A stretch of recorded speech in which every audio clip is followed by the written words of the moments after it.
Hello guys, अभी हम लोग अपनी 10th क्लास की एनसीईआरटी का चैप्टर नंबर 3 पढ़ने वाले हैं, जिसका नाम है metals and non metals. Already chapter number 2 acid base and salts हम कंप्लीटली फिनिश कर चुके हैं। See metals and non metals में हम सबसे पहले मेटल्स के बारे में पढ़ेंगे। स्टार्ट करते हैं मेटल की properties of metals. Okay, property of metals. सबसे पहली अगर मैं बात करूं तो मेटल्स जो होते हैं ना, जनरली जो मेटल्स होते हैं ना वो जनरली जो मेटल होते हैं उनमें लस्चरस की प्रॉपर्टी होती है। लस्चरस की प्रॉपर्टी होती है मतलब वो शाइनी होते हैं। जब वो नए नए आते हैं तो वो शाइनी होते हैं, शाइनी इन अपीयरेंस।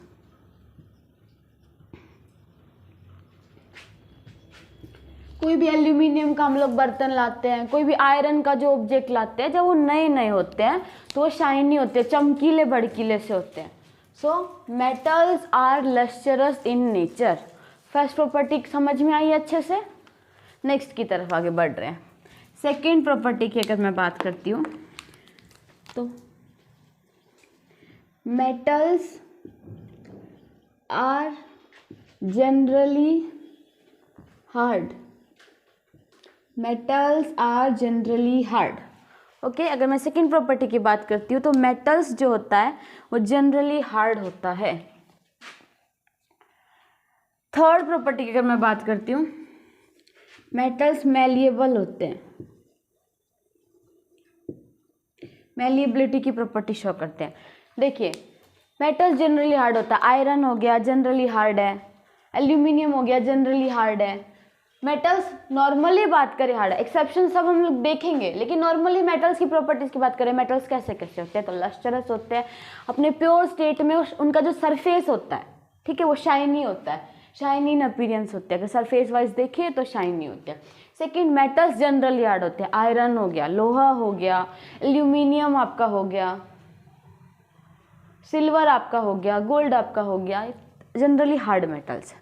ओके, मेटल्स मैलिएबिलिटी की प्रॉपर्टी शो करता है। Malleability is the property of metal in which metal can be beaten into sheets. Metal से शीट्स बनाई जाती है। मैलिएबिलिटी मेटल्स की वो प्रॉपर्टी होती है जिसमें मेटल्स को शीट्स में, थिन शीट्स में कन्वर्ट किया जाता हो।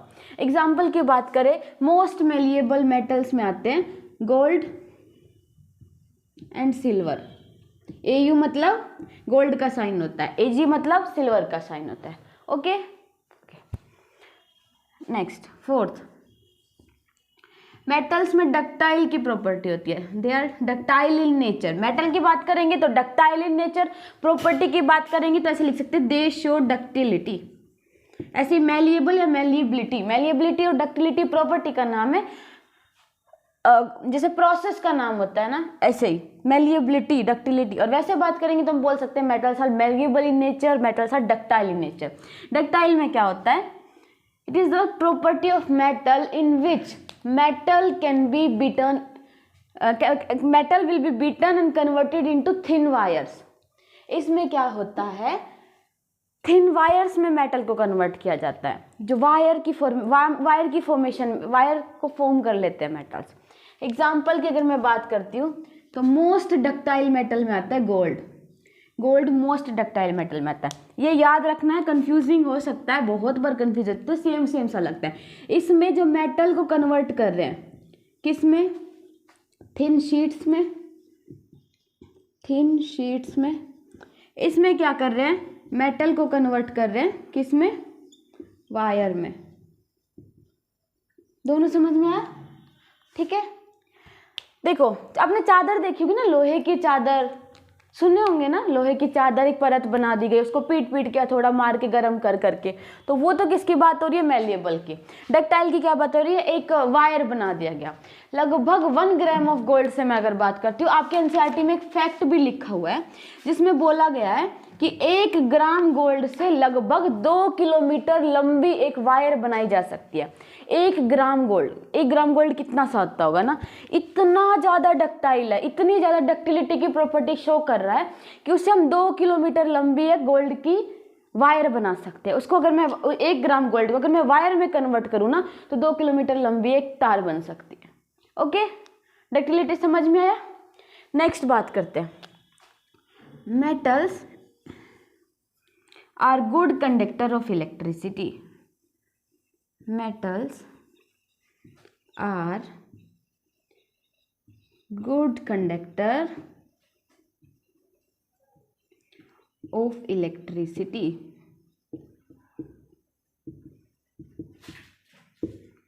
मेटल्स जनरली गुड कंडक्टर होते हैं इलेक्ट्रिसिटी के। अगर मैं सिल्वर की बात करूँ, silver is one of the best conductor of electricity. Silver एक मेटल ही है ना।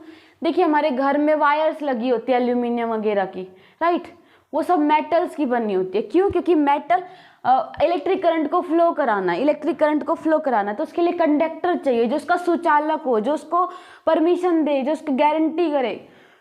सो metals are good conductor of electricity. Metals जो होते हैं इलेक्ट्रिसिटी के गुड कंडक्टर होते हैं, राइट।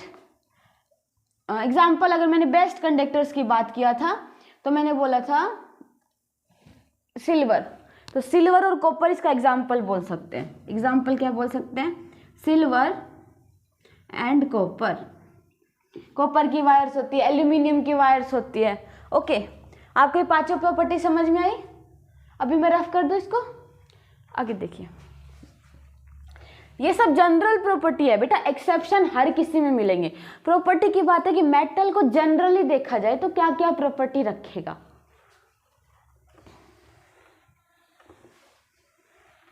हम लोग बात करते हैं लगभग मनुष्य जितने भी होते हैं उनमें एक हाथ में 5 उंगलियां होती है। ये जनरल प्रॉपर्टी अगर देखा जाए तो, लेकिन ऐसे भी लोग हमें देखने को मिलते हैं जिनके हाथों में 6 उंगलियां होती है।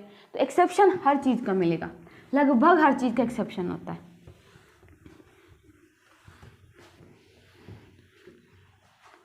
पांच प्रॉपर्टी कवर कर चुके हैं। Next 6th, metals have high melting point. High melting point. इनको जो मेल्ट करने के लिए, इनको अगर पिघालना हो, इनको अगर मेल्ट करना हो, ठीक है, तो उसके लिए बहुत ज़्यादा टेम्परेचर बढ़ाना पड़ेगा। बहुत कम टेम्परेचर पे मेल्ट नहीं होते, इनका मेल्टिंग पॉइंट बहुत हाई होता है। ठीक है, ठीक है। 7th प्रॉपर्टी की बात करूं तो मेटल्स आर सोनोरस। सोनोरस का मतलब होता है साउंड प्रोड्यूस करते हैं। अगर मेटल्स को बीट किया जाए, एक हथौड़ा हैमर से लेके मेटल को अगर बीट किया जाए तो साउंड प्रोड्यूस होती है। लोहे के कारखाने हो गए, आपने कभी हथौड़ा पड़ते देखा हो, वरना आसपास अगर रहते तो आवाज़ आती है। मेटल्स को जब बीट करते हैं, उनको जब मारते हैं, जो हैमर से उनको स्ट्राइक करते हैं, तो वो साउंड प्रोड्यूस करते हैं। तो metals are generally sonorous in nature. आपको इस सातों की सातों जो मेटल्स की प्रॉपर्टीज है वो समझ में आएगी। एक पॉइंट की बात करते हैं, मेटल्स गुड कंडक्टर थे इलेक्ट्रिसिटी के, जिसमें बात किया था कॉपर था, सिल्वर था। सिल्वर बहुत महंगा पड़ता है, इसलिए सिल्वर की वायर्स बनती नहीं है, जनरली यूज़ नहीं होती है। एक ऐसा जो ईजिली मिल जाए, एक्सेसिबल हो और बोल सकते हैं कि बजट में हो, बजट फ्रेंडली भी चीज़ें होनी चाहिए ना, कि हर इंसान उसको अफोर्ड कर पाए लगभग, इसलिए मेनली कॉपर की वायर यूज होती है। देखो, कॉपर की वायर होगी, एल्यूमिनियम की वायर होगी, आपने कभी देखा होगा जो इलेक्ट्रिसिटी की वायर है आपकी, वो उसके ऊपर पीवीसी कवर होता है, वो उसके ऊपर पीवीसी होता है या फिर रबड़ वगैरह यूज होता है। ठीक है, क्यों? क्योंकि मेटल्स गुड कंडक्टर है इलेक्ट्रिसिटी, तो उसके ऊपर अगर रबड़ यूज कर देंगे तो रबड़ इलेक्ट्रिक फ्लो को बाहर आने से रोकेगा, आपको इलेक्ट्रिक शॉक नहीं लगेगा। आपको प्रिवेंट करने के लिए, सेफ्टी के लिए ऐसा यूज होता है। ओके, आपको मेटल्स की लगभग सारी प्रॉपर्टीज फिनिश हो चुकी है। ओके, देखिए नेक्स्ट ओके अभी हम लोग मेटल्स की सारी प्रॉपर्टीज़ लगभग पढ़ चुके हैं। क्या क्या मैंने बताया, सबसे पहला लस्टरस होता है, प्योर स्टेट में शाइनी अपीयरेंस आता है, उसका सरफेस की मैं बात करूँ शाइनिंग अपीयरेंस होता है। दूसरा जनरली मेटल्स हार्ड होते हैं, हार्डनेस वेरी करेगी अलग अलग पॉइंट ऑफ व्यू पे, अलग अलग मेटल्स की अलग अलग होती है। थर्ड मेलिएबल होते हैं, फोर्थ डक्टाइल होते हैं, fifth good conductor of electricity होते हैं, good conductor of heat and electricity बोल सकते हैं, हीट के भी गुड कंडक्टर है, इलेक्ट्रिसिटी के भी गुड कंडक्टर है, कोई बहुत ज़्यादा है कोई कम है, लेकिन जनरली बात करें तो होते हैं, ठीक है। सिक्स्थ मैंने आप लोगों को बोला सोनोरस होते हैं। ये मेल्टिंग पॉइंट की बात किया था मेनली, इनका ऐसा नहीं है कि मेल्टिंग पॉइंट हाई होता है, बॉइलिंग पॉइंट भी कहीं ना कहीं मेटल्स का अच्छा खासा हाई होता है, लेकिन मेनली बात करें बुक में आपका मेल्टिंग पॉइंट ही दे रखा है, बॉइलिंग पॉइंट भी इनका हाई होता है। सेवंथ बात करें सोनोरस होता है, साउंड प्रोड्यूसिंग होता है। स्कूल में आपकी बेल रिंग करती है ना, घंटी बजाते हैं, जो पहले के टाइम में ज़्यादा होता था, आज तो फिर भी थोड़ा कम हो गया। जो बेल वाला जो सिस्टम था, आजकल इलेक्ट्रिक बेल का भी यूज़ हो रहा है। पहले एक होता था जिसमें एक हैमर से बेल को बजाते थे। Okay so properties of metal लगभग फिनिश हो गया। नॉन मेटल की अगर मैं बात करूँ, नॉन मेटल की अगर मैं बात करती हूँ, तो जो नॉन मेटल होते हैं ना, मेनली जो नॉन मेटल होते हैं ना, वो या तो सॉलिड होते हैं या फिर गैसियस होते हैं, लेकिन एक एक्सेप्शन भी है, इसमें भी एक्सेप्शन है। कौन? ब्रोमीन,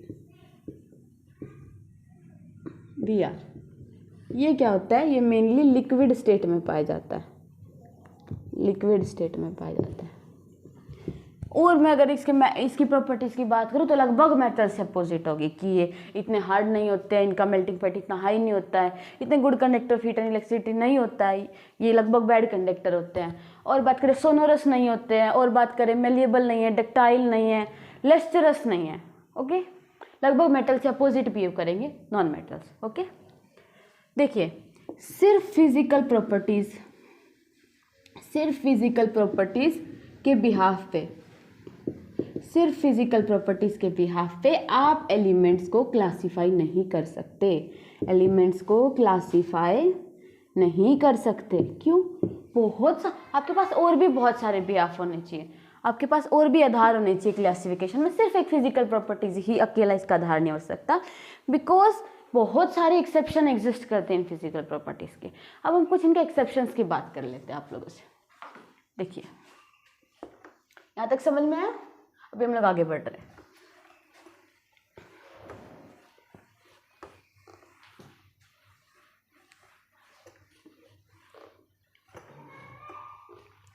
सबसे पहले मैं बात करती हूँ, देखिए फर्स्ट एक्सेप्शन, लगभग all metals are solid. Hard होते हैं ना मेटल, सॉलिड होते हैं, हार्ड होते हैं, लेकिन इसका भी एक्सेप्शन है। अगर मैं एक्सेप्शन की बात करती हूँ तो जाएगा मरकरी। एक्सेप्शन की अगर मैं बात करती हूँ तो आंसर जाएगा मरकरी, Hg मतलब मरकरी। मरकरी जानते हो? मरकरी के आपके थर्मामीटर में जो मरकरी होता है ना, जब आपके थर्मामीटर में फील होता है ना, रेड कलर का आपको दिखता है, वो मरकरी होता है। तो ये कैसा हो गया? इसका स्टेट सॉलिड नहीं है, ये एक्सेप्शन है। कैसा हो गया? लिक्विड। ओके सेकेंड में आप लोगों से अगर मैं बात करती हूँ, सेकेंड पॉइंट की मैं बात करती हूँ, तो जो मेटल्स हैं उनका हाई मेल्टिंग पॉइंट होता है,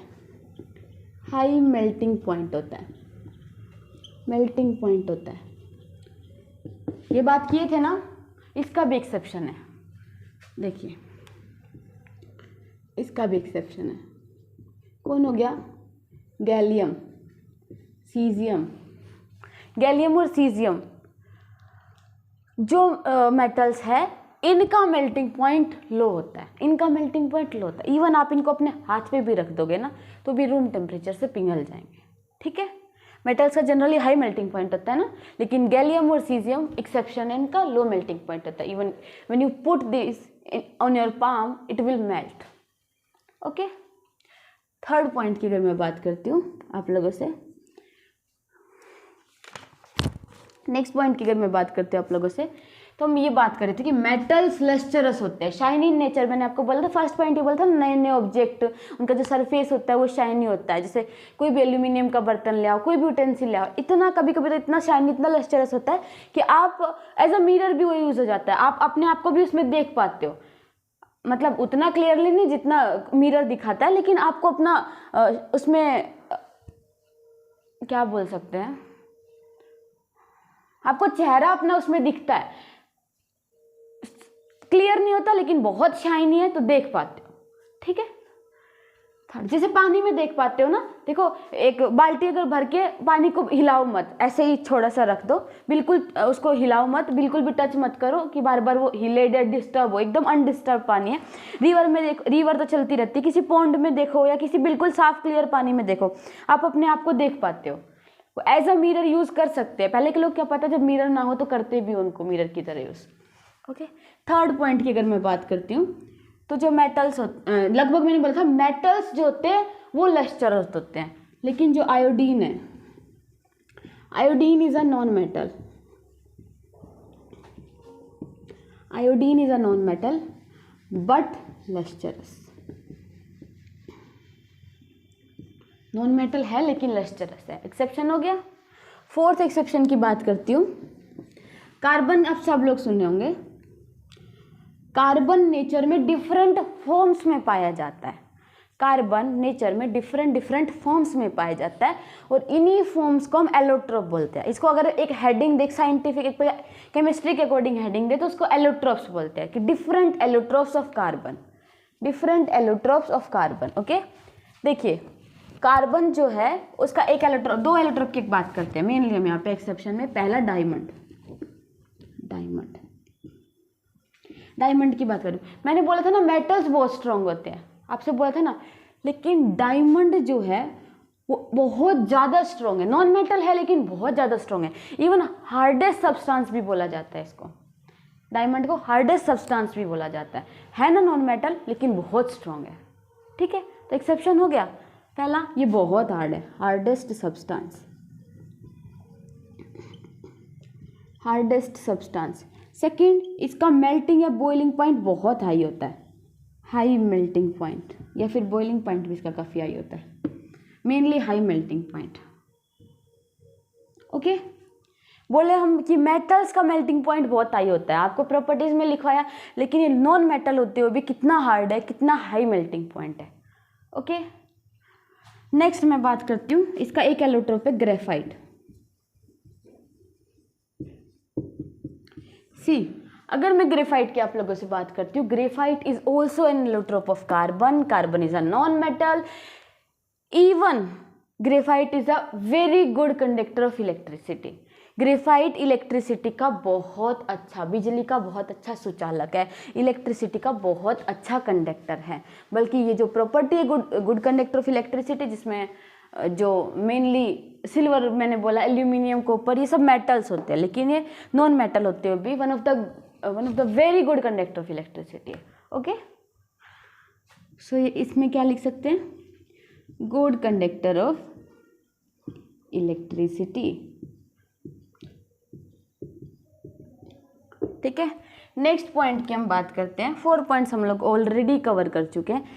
नेक्स्ट पॉइंट की अगर मैं बात करती हूँ, तो मैंने बोला आप लोगों से कि जो मेटल्स होते हैं बहुत हार्ड होते हैं, मेटल की हार्डनेस डिपेंड करती है। जैसे एक क्लास में सारे बच्चे उतने ही इंटेलिजेंट नहीं होते हैं, उतने ही क्यूरियस नहीं होते हैं, उतने नॉलेजेबल नहीं होते हैं, सबका अपना अपना लेवल होता है ना, अपना अपना स्तर होता है। उसी टाइप से मेटल जनरली मैंने बोला हार्ड होते हैं, लेकिन ये भी मेटल्स हैं, जैसे metals like sodium, potassium, sodium हो गया, पोटेशियम हो गया, और भी एग्जांपल्स दिए गए होंगे, सोडियम हो गया, पोटेशियम हो गया, लिथियम हो गया, ये इतने सॉफ्ट होते हैं कि इनको आप एक नाइफ से कट कर सकते हो, can be cut by knife से कट कर सकते हो। इसको इंग्लिश में कंप्लीट ट्रांसलेट करके लिखते हैं, can be cut by knife,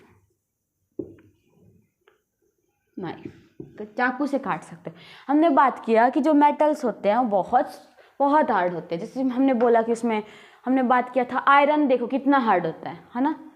iron का गेट, लोहे से इतना बड़ा बड़ा शिप्स बनता है, इतनी बड़ी बड़ी बिल्डिंग्स बनती है, कितना हार्ड होता होगा। हार्डनेस उसका स्ट्रेंथ को सिंबलाइज करता होगा। लेकिन ये भी तो मेटल्स ही है, ये एक्सेप्शन है, ये भी मेटल है। सोडियम हो गया, पोटेशियम हो गया, लिथियम हो गया, इतने कम इतने ज़्यादा हार्ड नहीं होते। इनको यहाँ तक कि आप लोग चाकू से काट भी सकते हो। जो डेंसिटी होती है इनकी बहुत लो होती है। ये जो मेटल्स हैं ये बहुत लो डेंसिटी के होते हैं, लो डेंसिटी के होते हैं। तो इसका भी एक्सेप्शन निकल गया कि मेटल हार्ड होता है। तो आपको यहाँ तक के एक्सेप्शन समझ में आए? आई होप सब लोगों को समझ में आया होगा। ओके, 5 मेनली 5 एक्सेप्शंस में सब कवर हो गया। ठीक है, आगे चलते भी हम लोग। लगभग हम लोग सारे एक्सेप्शंस पढ़ चुके हैं। सारे मेटल्स लगभग सॉलिड होते हैं, लेकिन एक्सेप्शंस में हमने देखा मरकरी मेटल है लेकिन लिक्विड है, थर्मामीटर में भरा जाता है। मेटल्स जो होते हैं generally high melting point show करते हैं, लेकिन मैं बात करूँ गैलियम हो गया, सीजियम हो गया, इनका मेल्टिंग पॉइंट बहुत लो है। इवन अपने पाम में पे भी अगर इनको रखते हैं, अपनी हथेली पे भी रखते हैं तो भी पिघल जाते हैं, इतना कम मेल्टिंग पॉइंट है, पिघल गए। थर्ड, मेटल्स लस्टरस होते हैं, लेकिन आयोडीन एक नॉन मेटल होते हुए भी लस्टरस प्रॉपर्टी शो कर रहा है। फोर्थ, कार्बन एक नॉन मेटल है, बहुत सारी फॉर्म्स में नेचर में पाया जाता है, एग्जिस्ट करता है। इसको केमिस्ट्री में अगर टर्म दे तो एलोट्रोप कहते हैं। ये सब क्या है? ये सब क्या है? कार्बन, ये दोनों क्या है? कार्बन का एलोट्रोप। एलोट्रोप प्रॉपर्टी होती है, एलोट्रोप प्रॉपर्टी होती है कि वो डिफरेंट फॉर्म्स में नेचर में एग्जिस्ट कर रहा है। ठीक है, एग्जाम्पल दिया नहीं, इसका एक एलोट्रोप है डायमंड, देखो हार्डेस्ट सब्सटेंस है। सेकंड में बात करूँ मेल्टिंग पॉइंट इसका बहुत हाई है, बॉइलिंग पॉइंट इसका बहुत हाई है। ये दोनों मेटल्स की प्रॉपर्टी है और हार्डनेस मेटल की प्रॉपर्टी है, लेकिन ये हार्डेस्ट सब्सटेंस है। देखो सुपरलेटिव डिग्री यूज हो गई। ग्रेफाइट है, नॉन मेटल है लेकिन गुड कंडक्टर इलेक्ट्रिसिटी का। मेटल्स बहुत हार्ड होते हैं, हार्डनेस में भी very, but sodium, potassium and lithium can be cut even bye knife, चाकू से भी काटा जा सकता है इनको। डेंसिटी बहुत कम होती है, बॉइलिंग पॉइंट बहुत कम होता है, लो बॉइलिंग पॉइंट। ओके, यहाँ तक आप सब लोगों को समझ में आया होगा मे बी।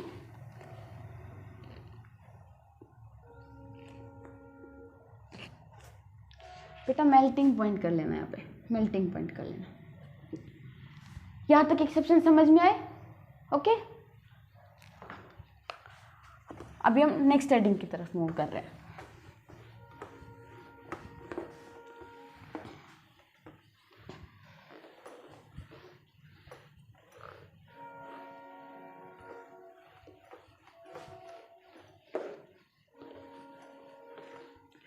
देखिए, अगर मैं नेक्स्ट आप लोगों से हेडिंग या नेक्स्ट पॉइंट की अगर मैं बात करती हूँ, हमने देखा मैटर्स को फिजिकल प्रॉपर्टीज के हिसाब से उसको हम क्लासीफाई करने की कोशिश किए, लेकिन क्लासिफिकेशन भी हमने देखा, पॉइंट्स भी देखे प्रॉपर्टी वाइज, लेकिन हमने देखा बहुत सारे एक्सेप्शंस एग्जिस्ट करते हैं। तो ठीक है, ये फॉर्मूला कहीं ना कहीं उतना सक्सेसफुल नहीं है। तो अगर हमें मेटल्स को बेटरली क्लासीफाई करना है, अच्छे से उनका वर्गीकरण करना है, तो हम केमिकल प्रॉपर्टीज मेटल्स का उसमें इंक्लूड कर सकते हैं, या केमिकल प्रॉपर्टीज के बिहाफ से मेटल्स को क्लासीफाई कर सकते हैं। ओके, देखिए ज़्यादातर नॉन मेटल्स है ना, ज़्यादातर नॉन मेटल्स जब वाटर के साथ डिजोल्व होते हैं, वाटर से रिएक्ट करते हैं, तो एसिडिक ऑक्साइड्स प्रोड्यूस करते हैं, एसिडिक ऑक्साइड्स प्रोड्यूस करते हैं। और ज़्यादातर जो मेटल्स हैं when dissolved in water they produce basic oxide। ये हम सब जनरल बातें कर रहे हैं, बेसिक ऑक्साइड्स। कोई आपसे रीजन पूछे कि ऐसा क्यों होता होगा, एसिड बेस एंड सॉल्ट्स वाले चैप्टर में मैं ऑलरेडी न्यूट्रलाइजेशन रिएक्शंस वाला जो पोर्शन था, जिसमें न्यूट्रलाइजेशन से जस्ट न्यूट्रलाइजेशन खत्म हो गया था, उसके बाद जब मैंने कंक्लूजन दिया था कि non metals are generally oxides in nature and metal oxides are generally basic oxides, या metals oxides are generally basic in nature, मैं ऑलरेडी पूरा अच्छे से उसको कंक्लूड करके इनका कॉन्सेप्ट जो है अच्छे से आपको वहाँ पढ़ा चुकी हूँ। आप एक बार अगर आपको ध्यान नहीं हो तो वहाँ से रिवाइज कर सकते हैं। ओके, अभी हम आगे की तरफ बढ़ते हुए केमिकल प्रॉपर्टीज ऑफ मैटर की तरफ जा रहे हैं। नेक्स्ट हेडिंग है बेटा chemical properties of matter. Chemical properties of matter, physical almost हमारी फिनिश हो चुकी है। नेक्स्ट है chemical properties of matter. Okay, सब हम स्टार्ट कर रहे हैं मैटर की chemical properties. Chemical property of matter में सबसे पहला प्रॉपर्टी पढ़ेंगे कि what happens when metal burns in air. When metal burns in air, see क्या होता है जब मेटल को एयर की प्रेजेंस में बर्न किया जाता है। First of all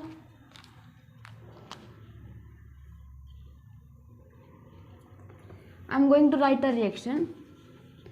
Metals when react with oxygen it form metal oxide.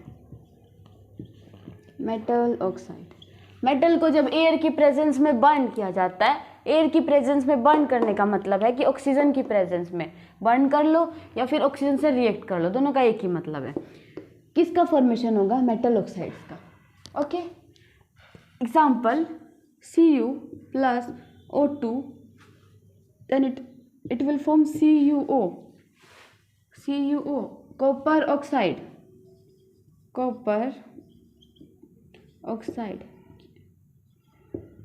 यहाँ पे कॉपर सेकंड की स्टेट में, क्यूप्रस की स्टेट में। Okay, copper plus second state में +2 ऑक्सीडेशन स्टेट में। ये सब पढ़ाएंगे आपको ऑक्सीडेशन स्टेट क्या होता है। अब इतना जानो, कॉपर जब ऑक्सीजन से रिएक्ट किया तो उसने कॉपर ऑक्साइड का फॉर्मेशन किया। क्वेश्चन यही था कि मेटल एयर में बर्न करता है तो क्या होता है, या मेटल जब ऑक्सीजन की प्रेजेंस में ऑक्सीजन से जब रिएक्ट कर जाता है तो किसका फॉर्मेशन होता है। तो आंसर है कि मेटल ऑक्साइड का फॉर्मेशन होता है। Okay, metals oxide. एक और एग्जांपल लेते हैं। नहीं, पहले आपको एक बात जानना चाहिए, ऑलरेडी भी पढ़ चुके। Metals oxide are generally basic in nature. Metals oxide are generally basic oxides, जान चुके ना। मेटल्स ऑक्साइड बेसिक ऑक्साइड्स होते हैं, इससे पहले भी जान चुके और सेकंड चैप्टर में भी न्यूट्रलाइजेशन के जस्ट बाद जान चुके हैं से। ठीक है, देखिए एल्यूमिनियम जब ऑक्सीजन से रिएक्ट करता है तो किसका फॉर्मेशन करता है? Aluminium oxide. एल्यूमिनियम ऑक्साइड, यहाँ पे 2 है, यहाँ पे 3 है, 2 यहाँ 3 यहाँ 4, रिएक्शन बैलेंस हो गई। एल्यूमिनियम जब ऑक्सीजन से रिएक्ट करता है तो एल्यूमिनियम ऑक्साइड की फॉर्मेशन करता है। किसका फॉर्मेशन किया? मेटल ऑक्साइड का। ठीक है, नेक्स्ट जो स्टेटमेंट, नेक्स्ट जो हेडिंग हमारे दिमाग में आती है या जो हमारे सिलेबस में है, उसमें क्या बात हुई है कि हम जान चुके हैं कि मेटल ऑक्साइड क्या होते हैं। Metal oxide generally basic in nature होते हैं, लेकिन हम कुछ ऐसे मेटल ऑक्साइड जानेंगे जो बेसिक भी है, बेसिक भी रिएक्शन शो करते हैं और एसिडिक भी, मतलब वो कहीं ना कहीं कैसे ऑक्साइड हो गए? Amphoteric oxides. नेक्स्ट हेडिंग है amphoteric oxide. Amphoteric oxides,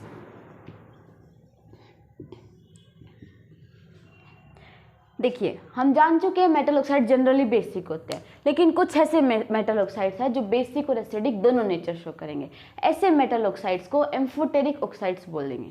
okay, मतलब शो बेसिक एज वेल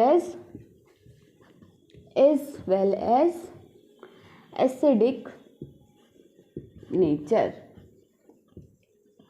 ये बेसिक नेचर भी शो करेगा और ये एसिडिक नेचर भी शो करेगा। ठीक है, एग्जाम्पल की बात करते हैं। देखो एल्यूमिनियम ऑक्साइड Al2O3, बेसिक मान के चल रहे हैं। HCl से जब रिएक्ट कराएंगे फॉर्मेशन होगा AlCl3 का, aluminium chloride plus water. Okay, aluminium oxide का जब NaOH से रिएक्ट कराएंगे तो फॉर्मेशन होगा NaAlO2, सोडियम एल्यूमिनेट, समथिंग ऐसा ही कोई नाम है, सोडियम एल्यूमिनेट। ओके, इसका फॉर्मेशन होगा और यहाँ पे वाटर का फॉर्मेशन होगा। ठीक है, बैलेंस करेंगे।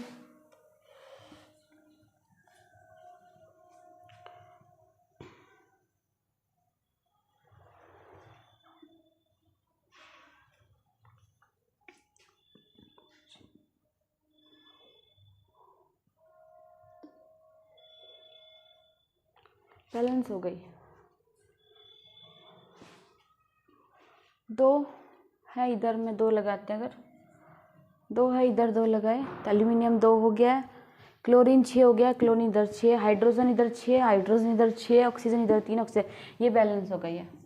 ये Al2O3 Al2 है, Al2 है, ऑक्सीजन इधर टोटल कितना 3 और 2 5, 4 ऑक्सीजन ये हो गया, 1 हो गया 5, ऑक्सीजन बैलेंस है, सोडियम बैलेंस है, ऑक्सीजन बैलेंस है, हाइड्रोजन कितना है, हाइड्रोजन 2 है, हाइड्रोजन 2 है, रिएक्शन बैलेंस है, ठीक है, दोनों रिएक्शन बैलेंस है। देखिए एल्यूमिनियम ऑक्साइड, एल्यूमिनियम ऑक्साइड मैंने बोला कुछ मेटल ऑक्साइड्स बेसिक और एसिडिक दोनों के दोनों नेचर शो करती है। एग्जाम्पल में मैंने दिया एल्यूमिनियम ऑक्साइड। सी एल्यूमिनियम ऑक्साइड कॉमन है, दोनों रिएक्शन में एल्यूमिनियम ऑक्साइड कॉमन है ना। यहाँ पे देखिए ये किससे रिएक्ट कर रही है, एसिड से रिएक्ट कर रही है, HCl एसिड है ना, हाइड्रोक्लोरिक एसिड, यहाँ पे बेस से रिएक्ट कर रही है, बेस से रिएक्ट कर रही है, ये एसिड से भी रिएक्ट कर रही है, बेस से भी रिएक्ट कर रही है। जहाँ ये एसिड से, ये क्या फॉर्मेशन हुआ, सोडियम क्लोराइड, ऑलरेडी पढ़ चुके किसका फॉर्मेशन होता है, ये सॉल्ट है, एसिड और बेस आपस में मिलते सॉल्ट बनाते हैं, न्यूट्रलाइजेशन पढ़ चुके हैं ना ऑलरेडी। जब ये किसी एसिड से रिएक्ट कर रही है और सॉल्ट का फॉर्मेशन कर रही है तो वहाँ ये खुद बेस रही होगी, खुद इसने बेस की तरह ट्रीट किया होगा, राइट। तो यहाँ पे इसने खुद बेस की तरह ट्रीट किया, तो यहाँ पे ये बेसिक नेचर शो करेगा, और यहाँ पे जब ये बेस से रिएक्ट कर रहा है तो ये अपना एसिडिक नेचर शो करेगा। किसका फॉर्मेशन हुआ, सोडियम क्लोराइड का फॉर्मेशन हुआ, प्लस वाटर रिलीज हो गया, वाटर रिवॉल्व हुआ। यहाँ पे भी दो प्रोडक्ट का फॉर्मेशन हुआ, एक सोडियम एल्यूमिनेट, इसको बोलेंगे sodium aluminate, sodium aluminate, okay. और यहाँ पे भी वाटर का फॉर्मेशन हो गया। ये समझ में आया, एम्फोटेरिक ऑक्साइड्स होती है कुछ ऐसी ऑक्साइड्स, मेटल की ऑक्साइड जो बेसिक और एसिडिक दोनों नेचर शो कर रही है। एग्जाम्पल पढ़ा, समझ भी आया होगा आप लोगों को, ठीक है। आगे चल रहे हैं, नेक्स्ट एम्फोटेरिक का हेडिंग फिनिश हो चुका है। नेक्स्ट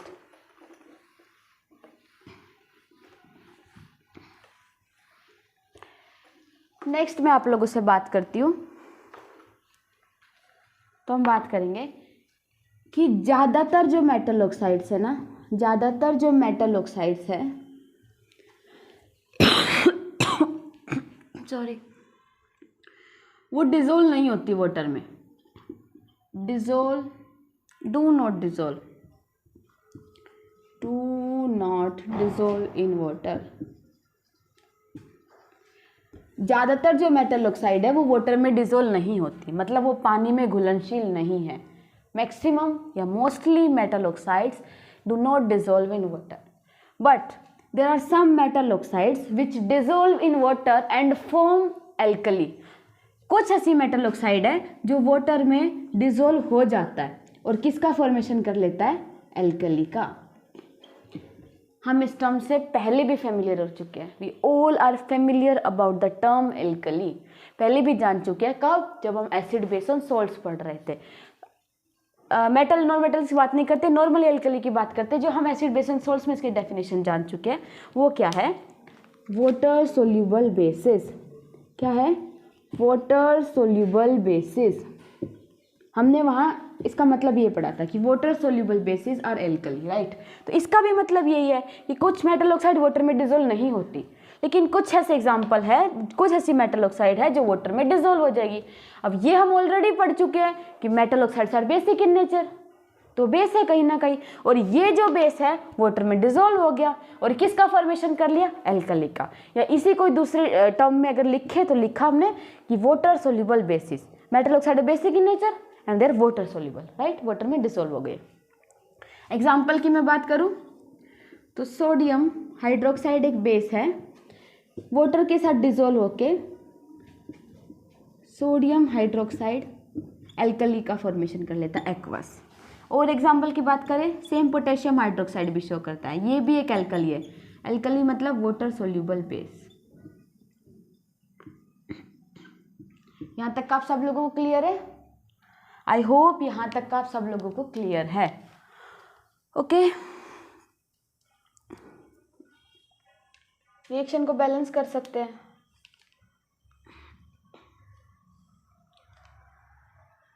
ये सॉलिड स्टेट में पाया जाएगा। बेस तो मैं ऑलरेडी बना ही चुकी हूँ, हम बात क्या करें, मेटल ऑक्साइड, गलत लिखा है, Na2O K2O। देखिए बात करें मेटल ऑक्साइड वाटर में डिजोल्व हो रही है, मैंने गलती से बेस ही दोबारा इधर लिख दिया था। ये सोडियम ऑक्साइड है, सोडियम का ऑक्साइड है ना, मेटल का ऑक्साइड, मेटल का ऑक्साइड ये सॉलिड फॉर्म में पाया जा रहा है, ये सॉलिड फॉर्म में पाया जा रहा है। मेटल का ऑक्साइड वाटर के साथ रिएक्ट हो गया, वाटर में सोल्यूबल हो गया और किसका फॉर्मेशन कर लिया, एक बेस का किसका फॉर्मेशन कर लिया, एल्कली का, alkali are water soluble bases. Sorry यहाँ पे मेटल का ऑक्साइड लिखना था, हम लोग सेम टू सेम टर्म इधर लिख लेते बाय मिस्टेक, ठीक है। यही पढ़ा है ना कि मेटल ऑक्साइड पानी में डिजोल्व नहीं होता, मोस्टली नहीं होता, लेकिन कुछ मेटल ऑक्साइड्स है जो पानी में डिजोल्व हो जाता है। और मेटल ऑक्साइड नेचर में कैसा हो गया, बेसिक होता है, तो कुछ बेस है जो वाटर में डिजोल्व हो जाते हैं, उन्हीं को एल्कली कहते हैं। एग्जाम्पल समझ में आया, ये सॉलिड है, वाटर में जाके डिजोल्व हो गया और किसका फॉर्मेशन कर लेता है, एल्कली का। इसको बैलेंस कर दो, 2 ऑक्सीजन 2 हाइड्रोजन। एग्जाम्पल भी समझ में आया, अभी आगे चल रहे हैं।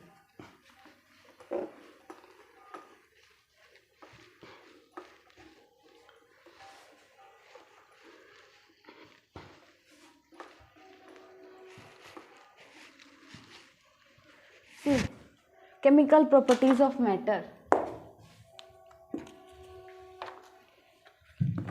अभी हम लोग एल्कली तक का पढ़ चुके हैं, बर्न होता है तो क्या होता है ये पढ़ चुके हैं। मेटल जो तब जनरली बेसिक ऑक्साइड्स शो करते हैं, बेसिक इन नेचर होते हैं, लेकिन कुछ एम्फोटेरिक का एग्जाम्पल भी पढ़ा। अभी हमने 2 रिएक्शन देखी एल्यूमिनियम ऑक्साइड को लेके, हमने देखा कि मेटल ऑक्साइड जनरली पानी से रिएक्ट नहीं करते हैं, जनरली वाटर में डिजोल्व नहीं होते हैं, लेकिन कुछ ऐसे मेटल ऑक्साइड्स हैं जो हो जाते हैं जिनको हम लोग एल्कली बोल रहे हैं। ओके, यहाँ तक आप सब लोगों को समझ में आया हो। डन। सी क्लास को थोड़ा छोटा ही रखने की कोशिश करेंगे, पार्ट्स ज़्यादा कर देंगे। तो अभी आज के लिए क्लास को यहीं ख़त्म करते हैं। इसके आगे का जो केमिकल प्रॉपर्टीज़ है मैटर का, उसको हम लोग अगली क्लास में डील करते हैं। आज की क्लास यहाँ तक की फिनिश हो रही है, इससे नेक्स्ट पार्ट हम नेक्स्ट पार्ट में अप्रोक्स 40-50 मिनट का वीडियो बनाने का एक पर्पस है कि टाइमिंग को थोड़ा रिड्यूस किया जाए। वीडियो थोड़ा लंबा हो रहा है तो कोशिश की जा रही है कि 1 घंटे से ऊपर का वीडियो ना बने। तो हम इसको लगभग कोशिश करेंगे 3 पार्ट में चैप्टर को ख़त्म करने की। आज का लेक्चर आई होप आप सब लोगों को समझ में आया हो। अगर आपको कैसा भी कोई भी डाउट हो तो आप कमेंट सेक्शन में लिख सकते हैं, आपका डाउट वहाँ पे रिजॉल्व करने की पूरी कोशिश की जाएगी। अगर आप लोगों को हमारा वीडियो पसंद आया हो तो आप अपने ज़्यादा से ज़्यादा दोस्तों से, अपने कलीग्स से हमारे वीडियो को शेयर कर सकते हैं, ताकि उन लोगों को भी थोड़ा एक्स्ट्रा बेनिफिट मिल सके, थोड़ा एक्स्ट्रा नॉलेज वो गेन कर सके। Thank you for your time, thank you so much.